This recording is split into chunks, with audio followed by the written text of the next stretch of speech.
Buenas noches, integrantes de la Escuela de Pensamiento Crítico Maestros de la Sospecha. En esta oportunidad me gustaría ofrecer una breve síntesis de la conversación que hemos sostenido en el seminario Páginas de Nietzsche a propósito del prólogo y los apartados 1, 2 y 3 del texto El Anticristo, Maldición del Cristianismo de Nietzsche. Me gustaría comenzar esta síntesis planteando la necesidad de un cambio de disposición, del cambio de disposición que exige de los lectores un texto de Nietzsche. El prólogo del Anticristo comienza con la afirmación de que este libro pertenece a los menos. Se trata así de un libro que es para todos y para nadie. Para todos porque cualquiera, si se dispone de una forma singular, podría comprenderlo, pero de nadie porque no todos están dispuestos a asumir el riesgo de su lectura. Zuleta nos recuerda que en Nietzsche encontramos el arte de provocar la buena lectura, una abierta invitación a descifrar y una obligación de interpretar, una brillante capacidad de arrastrar por el ritmo de la frase y al mismo tiempo de frenar por el asombro del contenido, que exige que el lector sea cuidadoso, pero no solamente que sea cuidadoso, sino que sea capaz de permitir que el texto lo afecte en su ser mismo, que hable de aquello que pugna por hacerse reconocer, aun a riesgo de transformarle, que teme morir y nacer en su lectura, pero que se deja encantar por el gusto de esa aventura y de ese peligro. Eso es lo que este texto exigirá de nosotros, una lectura lenta, detenida y con capacidad de asombro. Todo lo contrario a la tendencia a la que arrastra al hombre el mundo moderno. El hombre del mundo moderno está de afán. Quiere rápidamente asimilarlo todo, quiere comprenderlo todo rápidamente. Y por el contrario, la obra de Nietzsche requiere de lectores que tengan carácter de vacas, que sean capaces de rumiar y de estar tranquilos. Hombres en la disposición de ser honestos consigo mismo, de ponerse en riesgo, de estar entrenados para vivir sobre las montañas, con voluntad creadora, con voluntad de conocer y de salir de la ignorancia, que aprendan a vivir en soledad para pensar por sí mismos, que gocen de la complejidad de la vida, porque como dice Rilke, entre más se es, más se vive, y eso implica que hacerse a una vida más rica hará también que nos veamos abocados a problemas más complejos. Preparémonos entonces con oídos nuevos para música nueva. Partamos entonces de que efectivamente se trata de un texto crítico. Desde el título nos recuerda el interés polémico de Nietzsche. Diego Sánchez Meca afirma que había en Nietzsche un profundo interés y una convicción de haber dado a luz un texto capaz de transformar la historia de la humanidad, capaz de dividirla en oposición al cristianismo. La crítica entonces está dirigida a los valores que impone el cristianismo y que descienden a los hombres y a las mujeres de lo más propiamente humano. Nietzsche, en palabras de Sánchez Meca, rescata la imagen de un modo de ser en el que la voluptuosidad y la sensualidad no se reprimen, sino que se dominan y se presentan de una forma sublimada. En vez de eliminar lo sensible, las pasiones, lo instintivo, apuesta por un reforzamiento mutuo y potenciamiento de la unidad indisoluble de lo sensible y lo inteligible, de lo natural y de lo cultural. Rafael Gutiérrez Girardot nos recuerda que el combate de Nietzsche contra el cristianismo no es solamente retórico, sino que es filosófico. Es decir, que cuestiona un modo de ser, un modo de existir, un modo de pensar. Así afirma que la verdadera refutación debe ocuparse con la fuerza del contendor y exponerse al ámbito de su fortaleza. En este caso, estamos hablando del cristianismo. Atacarlo fuera de él y mantener razón donde él no está, donde no fomenta la disputa y el asunto. Entonces se trata aquí también de un combate que ocurre dentro de nosotros mismos y también fuera de nosotros, y que eso necesariamente implica identificaciones. Las identificaciones no son fáciles, porque también implica que podemos sentir rechazo.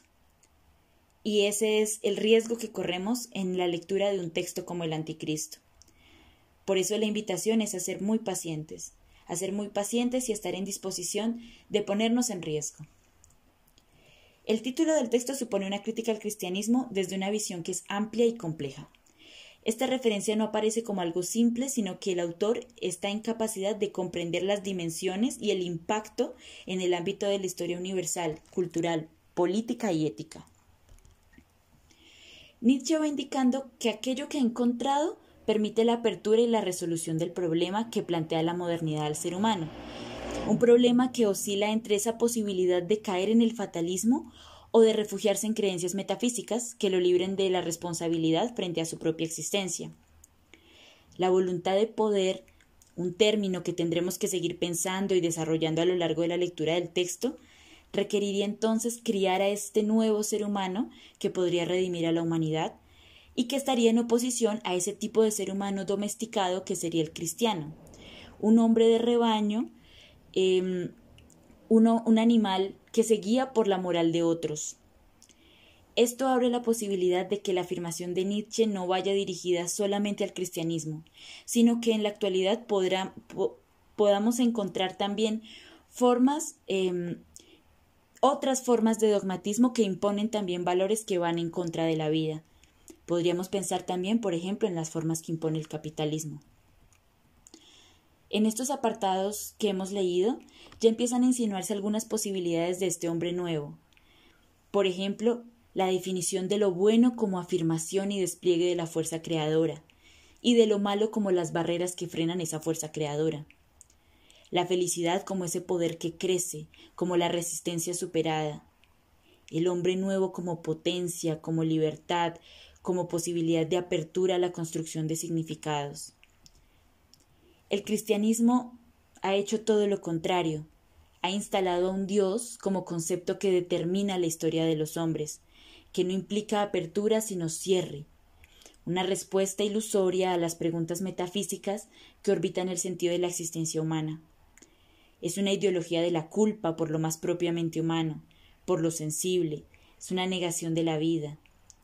El resultado, una existencia habitada por el miedo paralizante frente al propio devenir, y la vida entonces se convierte en un acto de súplica y no de vitalidad y de búsqueda. Después de la lectura de los apartados que trabajamos para esta sesión, es posible afirmar que nos han quedado más preguntas que respuestas. Por eso me parece que es importante recordar este planteamiento de Zuleta que nos dice que leer a la luz de un problema es leer en un campo de batalla, en el campo abierto por una escritura, por una investigación.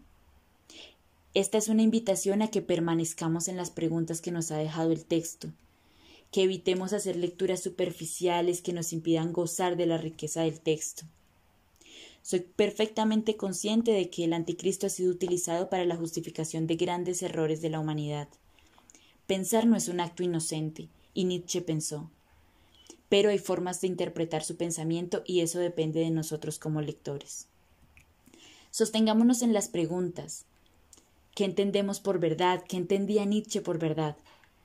¿Qué es la voluntad de poder? ¿Qué significa ser débil? ¿Qué significa perecer o hacer perecer a otros? ¿Qué tipo de hombre nuevo es el que está exigiendo Nietzsche? En palabras de Proust, cuando nuestra sabiduría empieza donde la del autor termina, y querríamos que el autor nos diera respuestas, cuando lo único que puede hacer es darnos deseos.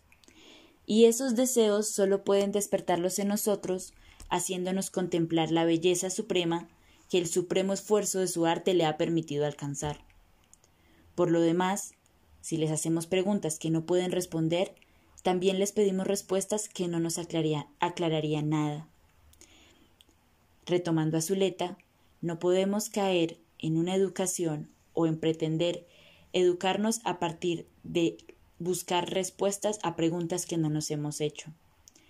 Y este seminario, Páginas de Nietzsche, y en particular con la lectura del Anticristo, es solo una invitación abierta a que sigamos haciéndonos preguntas, a que cuestionemos los valores morales bajo los cuales hemos regido nuestras vidas y nos abramos a la posibilidad de crear valores nuevos, de cuestionar las leyes, de pensarnos formas de vida que se vivan aquí en el ahora, que se vivan a partir también de la certitud de la finitud de la vida del hombre, pero que eso no nos haga caer en un pesimismo vano, sino que nos permita potenciar la vida. Esta es la síntesis del trabajo que hemos realizado en el seminario Páginas de Nietzsche en esta primera semana de trabajo y que esperamos que siga abriéndonos posibilidades para pensar. Agradezco mucho su atención en esta oportunidad y les deseo una feliz noche.